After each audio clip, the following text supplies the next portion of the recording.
जय हिंद दोस्तों, मैं हूं मेजर गौरव आर्य और आप देख रहे हैं द चाणक्य डायलॉग्स। दोस्तों, कल जो हमने वीडियो डाला था हमें हजारों दर हजारों कमेंट मिले और 99.9% कमेंट्स दोस्तों नेगेटिव थे। मेजर ये आपने बोल कैसे दिया? मेजर आपने बिल्कुल गलत बोला है। आपको ऐसा नहीं बोलना चाहिए था कि आपने वो वीडियो देखा। वो जो लड़ाई थी गुजरात यूनिवर्सिटी में शुरू किसने करी? अगर उन्होंने शुरू करी तो हम खत्म क्यों नहीं कर सकते? कई सारे कमेंट्स। आपको नहीं समझ में आया ऐसा क्यों है? ये 3 साल से वहां पे रह रहे हैं, क्या पहले कभी प्रॉब्लम हुई नहीं हुई? दुनिया भर के कमेंट्स दोस्तों, मैं सारे कमेंट्स नहीं आपके पढ़ पाया क्योंकि बहुत ज्यादा थे। मैं सिर्फ आपको एक बात बोलना चाहता हूं। अगर आपको बुरा लगा है मेरे शब्दों से तो ये मेरी जिम्मेदारी है अपने आप को दोबारा समझाने की कोशिश करना, क्योंकि कहीं ना कहीं मुझे लगता है कि मेरा फेलियर है, मैं कम्युनिकेट नहीं कर पाया। आपकी गलती नहीं है, आप हमारे सब्सक्राइबर हैं, आपकी गलती नहीं है, गलती मेरी है। और मैं कोशिश करूंगा दोस्तों कि आपको दोबारा समझाऊं ये चीज हुई क्यों, ये करवा क्यों, ये अचानक हो गई अपने आप। ये जो लड़के थे वहां पे जो नमाज पढ़ रहे थे, तो 3 साल से पढ़ रहे हैं वहां पे, उन्होंने कभी पहले नमाज नहीं पढ़ी, कभी पहले रोजा नहीं रखा, कभी कुछ नहीं हुआ। अब क्यों हो रहा है? अब क्यों हो रहा है? चुनाव आयोग डिक्लेयर करता है इलेक्शन, 3 दिन के अंदर एक कांड हो जाता है। ऐसा क्यों है? आपको यह समझना पड़ेगा दोस्तों। एक सिंडिकेट है, एक पूरा का पूरा इकोसिस्टम है जो भारत में काम कर रहा है। मैं अक्सर कहता हूं किले के दरवाजे अंदर से खुलते हैं, यही किले के दरवाजे अंदर से खुल रहे हैं और आपको और मुझे समझना पड़ेगा, क्योंकि हम सब लोग, आप और हम दोनों के दोनों दोस्तों पेट्रियट्स हैं। हम देशभक्त हैं और हमारा पहला दायित्व भारत मां के लिए। मेरा दिमाग खटका कल यार। ऐसी लड़ाई तो होती रहती है, 100-150 करोड़ का मुल्क है, ऐसी कौन सी नई बात हो गई? क्या पहले ऐसा नहीं हुआ? हजारों बार पहले हो चुका है। मेरा दिमाग कब खटका दोस्तों? जब मुझे यह पता लगा, 2 चीजें पता लगी। एक तो मीडिया से यह पता लगा कि मिनिस्ट्री ऑफ एक्सटर्नल अफेयर्स ने फोन करा है, मिनिस्ट्री ऑफ एक्सटर्नल अफेयर्स ने। दूसरी चीज, मुझे ऐसा अपने सोर्सेस से पता लगा, यह मीडिया में नहीं आया, कि डॉक्टर जयशंकर का भी कॉल गया था। मुझे ऐसा मेरे सोर्सेस से पता लगा है। डॉक्टर जयशंकर कॉल कर रहे हैं। क्या कारण हो गया? 5 लड़के पिट गए एक यूनिवर्सिटी में, डॉक्टर जयशंकर कॉल कर रहे हैं। यह क्या गेम है भाई? अगर सिर्फ विदेशी छात्र या विदेशी नागरिकों के पिटने की बात होती तो नाइजीरियन तो कितने पिट चुके हैं नोएडा, ग्रेटर नोएडा में भाई। किसी ने चूं तक नहीं बोली। यह मैटर क्या हो गया अचानक?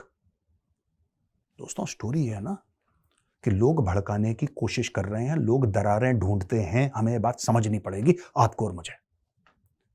हम नहीं समझेंगे ना तो देश को नुकसान होगा।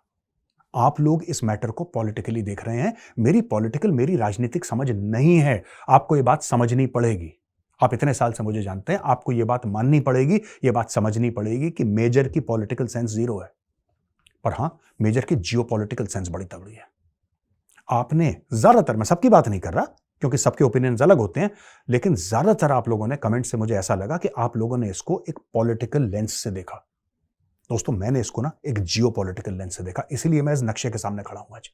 और आज मैं इस नक्शे के सामने खड़े होकर आपको बताऊंगा कि ये पूरा मैटर क्या है। ये 5 लड़के नमाज पढ़ रहे हैं गुजरात यूनिवर्सिटी में, वो मैटर है ही नहीं। That was never the matter. ये करा जा रहा है, ये उकसाया जा रहा है आपको और मुझे कि कुछ करो, भारत का नाम खराब हो। भारत के रिश्ते जो मुस्लिम देशों से बने हुए हैं, जिसके लिए नरेंद्र मोदी जी पिछले 10 साल से मेहनत कर रहे हैं, डॉक्टर जयशंकर मेहनत कर रहे हैं, मिस्टर अजीत डोभाल मेहनत कर रहे हैं, उस सब पे पानी फेरो। एक विक्टिम कार्ड खेलो कि भारत ऐसी जगह है जहां पे मुसलमानों का सांस लेना भी दूभर हो गया है और मुसलमानों पे ऊपर प्रताड़ना करी जाती है और टॉर्चर। ये सब जो कहानियां हैं ना दोस्तों विक्टिम कार्ड वाली, और ये सब भारत के अंदर से हो रहा है। पहलू खान का नाम सबको पता है, अंकित शर्मा को कोई नहीं जानता। ये सच्चाई है, ये सच्चाई है दोस्तों। हाल ही में नेशनल इन्वेस्टिगेशन एजेंसी यानी एनआईए ने बेंगलुरु में जो रामेश्वरम कैफे में ब्लास्ट हुआ था, उस बंदे को आइडेंटिफाई करा और 1-2 को अरेस्ट भी करा। किसी ने कुछ बोला? ये जो पूरा जो इकोसिस्टम चल रहा है भारत में, किसी ने कुछ बोला, किसी ने कुछ नहीं बोला, सब चुप चुप। वही कर्नाटक में एक हिंदू आदमी हनुमान चालीसा बजाता है अपने म्यूजिक सिस्टम पे और उसको आके कुछ नमाजी पीट देते हैं। यानी कि 85% हिंदू मेजॉरिटी की कंट्री में कोई हनुमान चालीसा नहीं बजा सकता है, लोग आके पीट देते हैं उसको। किसी ने कुछ बोला, चुप, कोई कुछ नहीं बोलेगा। दोस्तों, आपको ना ये सिंडिकेट समझने की जरूरत है, आपको ये इकोसिस्टम समझने की जरूरत है। ये कौन लोग हैं, ये क्या कर रहे हैं। दोस्तों, ये जो सिंडिकेट है ना, जो मैं कह रहा हूं कि समझने की जरूरत है, ये मौका ढूंढते हैं। अगर किसी हिंदू के खिलाफ कुछ हुआ, उसको मारा गया, चुप। लेकिन गलती से अगर किसी मुस्लिम को खरोच आ गई, ये छाती पीटना ऐसे शुरू कर देते हैं। और इनके साथ दुनिया भर का मीडिया जो है, लेफ्ट मीडिया, वामपंथी मीडिया, लिबरल मीडिया और इस्लामिक देशों का मीडिया छाती पीटना शुरू कर देता है। खासतौर से अल जजीरा, पाकिस्तान का मीडिया। अब मैं आता हूं अपनी कल वाली बात पे। ऐसी लड़ाइयां कितनी हुई होंगी, कितनी हुई होंगी भाई। 140 करोड़ का देश है, तो कोई नई बात तो है नहीं कि कोई नई लड़ाई हो गई। इसके पहले तो दंगे फसाद होते थे, मोदी जी के आने के बाद दंगे फसाद ना के बराबर हो गए, ना के बराबर हो गए। लेकिन एक जमाना था कि हर एक चुनाव के पहले हिंदू मुसलमान के दंगे होते थे, किसी ने तो कुछ नहीं बोला। कल दोस्तों, एक कॉलेज की छोटी सी खटपट पे ministry of external affairs phone करती है गुजरात पुलिस को, और सुनने में आया है, यह अभी मीडिया में पूरी तरीके से बात सामने नहीं उभर के आई है और ना हमारे पास इसका कोई प्रूफ है, लेकिन सुनी खबर बता रहा हूं पुख्ता सोर्सेज से कि डॉक्टर जयशंकर ने फोन करा था गुजरात की सरकार को कि मैटर क्या है। और जैसे ही मुझे पता लगा डॉक्टर जयशंकर की बात, मुझे पता लगा मिनिस्ट्री ऑफ एक्सटर्नल अफेयर्स की बात, मेरा माथा खनका। मैंने बोला बॉस, ये गड़बड़ है, ये बड़ा गेम है कुछ, ये इतना सिंपल नहीं है। दोस्तों, ऐसा है ना, ये मैटर है ही नहीं कि किसने पहले हाथ उठाया, ये मैटर है ही नहीं।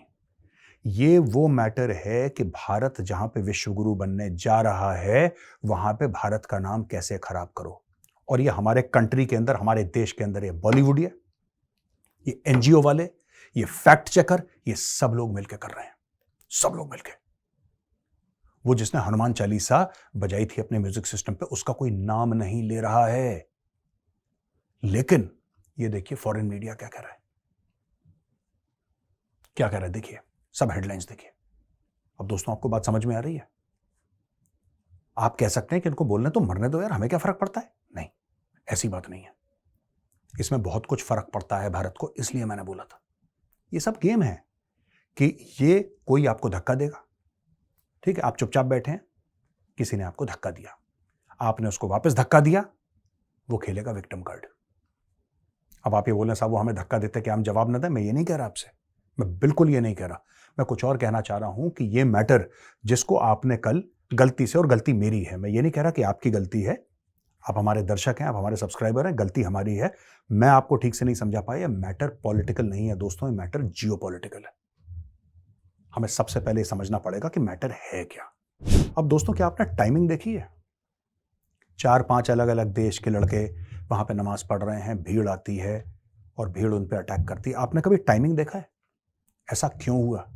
ये इसलिए हो रहा है कि सब लोग ये कह रहे हैं कि मोदी चुनाव जीत जाएगा, सारी एजेंसियां बोल रही हैं मोदी चुनाव जीत जाएगा, और भारी मात्रा से, यानी कि मोदी जी का जीतना तय है। तो भारत की इमेज कैसे डाउन करी जाए, प्रधानमंत्री जी की इमेज, जो उनकी छवि है, उसको मैला कैसे किया जाए। यानी कि आप दुनिया भर में यह बात फैलाइए, अल जजीरा, डॉन, जियो न्यूज जैसे नेटवर्क से, कि भारत जो है ना, इसमें सहनशीलता नहीं है बॉस। यहां पे मुसलमानों के खिलाफ साजिश होती है, उनको मारा जाता है, उनको पीटा जाता है, उनको बहुत बुरा उनके साथ सलूक कर, ये सारे के सारे जो गेम हैं, अब ये चुनाव से पहले उछाले जाएंगे, क्योंकि भारत के खिलाफ कुछ है नहीं इनका। ये वही चीज है दोस्तों जो कहते हैं कि भारत ने निज्जर को मार दिया। जो कनाडा वाला नहीं था खालिस्तानी, भारत ने निज्जर को मार दिया, भारत ने, ये सारी की सारी वही ताकतें हैं, वहीं पे जाके मिलती हैं, और ये सारी की सारी ताकतें हमारे देश के खिलाफ हैं। मेरी आपसे ये अपील है कि ये काम ना आप समझिए, ये जो भी काम है, ये मैटर आपने पॉलिटिकल लिया है भाइयों, ये मैटर जियोपॉलिटिकल है। अब मैं आपको समझाता हूं इसमें भारत का क्या इंटरेस्ट है, इसलिए मैं मैप के आगे खड़ा हूं। अब दोस्तों, मैं छोटा सा उदाहरण देता हूं आपको, उदाहरण से शायद आप समझ जाएं। जब एब्राहमिक अकॉर्ड साइन हुए थे, तो उसमें एब्राहमिक अकॉर्ड्स क्या थे कि 3 बड़े धर्म दुनिया के, राइट, जिनको एब्राहमिक फेथ्स बोलते हैं, उनके बीच में बोला कि चलो हमारी यारी दोस्ती हो जाएगी। उसमें शामिल इस्लाम, उसमें शामिल यहूदी धर्म, उसमें शामिल क्रिश्चियनिटी यानी कि ईसाई। सऊदी अरब काफी क्लोज आ गया था इजराइल के। सऊदी अरब कह रहा था हम रिकॉग्नाइज कर लेंगे इजराइल को। यह बात लोगों को हजम नहीं हुई, ईरान को हजम नहीं हुई, और सबसे बड़ी बात यह बात चीन को हजम नहीं हुई। चीन ने ईरान को बोला, ईरान ने फोन करा, 7 अक्टूबर को हमास ने अटैक कर दिया इजराइल के ऊपर, यह जानते हुए कि इजराइल जवाबी कार्रवाई करेगा, यह जानते हुए, और इजराइल ने ठोका, इजराइल ने जवाबी कार्रवाई करी, और यहां पे एब्राहमिक अकॉर्ड्स तितर बितर हो गए। आपको क्या लग रहा है क्या हो रहा है भारत में? एक अगर हल्का सा एक लेवल डाउन करें, सेम थिंग। भारत के आज की तारीख में इस्लामिक देशों के साथ बहुत अच्छे रिश्ते हैं, उनको खराब कैसे करा जाए? भारत की एनर्जी लाइंस कहां से आती हैं, आप ये बताइए ना।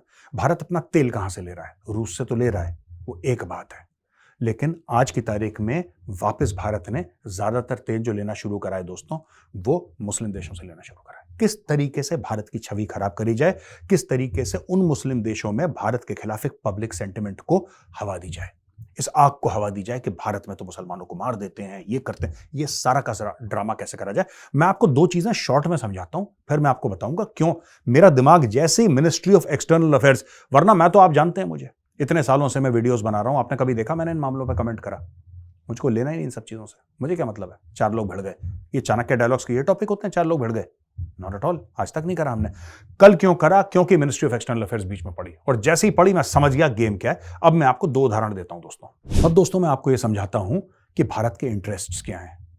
अब आप बोलेंगे साहब 5 स्टूडेंट पिट गए गुजरात में, इससे क्या लेना देना? नहीं, मैं बार बार कह रहा हूं दोस्तों, ये इशू, ये जो मैटर है, ये पॉलिटिकल नहीं है, जियो पॉलिटिकल है, करवाया गया है, इसलिए मैं कह रहा हूं कुछ मत करो। ये जो अंदर वाले गेम खेल रहे हैं ना, बहुत खतरनाक गेम है भारत के लिए। देखिए, नॉर्थ साउथ ट्रांसपोर्ट कॉरिडोर यहां से शुरू होती है, सीधा जाती है बंदर अब्बास है ईरान में, यहां से जाती है सीधा अजरबैजान, और दोस्तों यहां से घूमते घूमते सीधा ये पहुंच जाती है सेंट पीटर्सबर्ग।